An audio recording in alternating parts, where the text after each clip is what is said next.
Di balik larangan dan jarak, mereka saling menguatkan untuk tetap bertahan.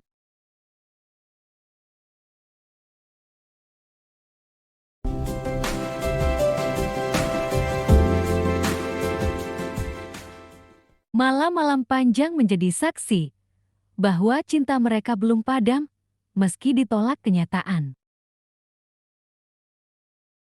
Arga memilih berdiri bukan untuk melawan adat, tetapi memperjuangkan cinta dengan cara terhormat.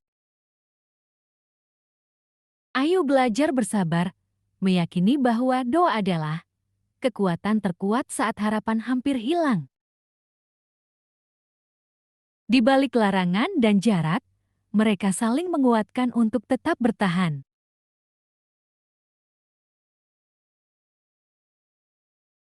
Mereka sadar perjuangan ini tak bisa sendiri, adat harus dihadapi dengan adat.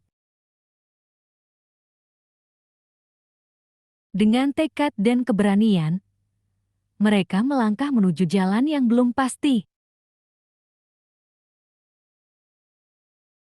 Akankah adat membuka pintu musyawarah atau justru menutup semua harapan? Bersambung ke episode 4, Musyawarah Dua Keluarga.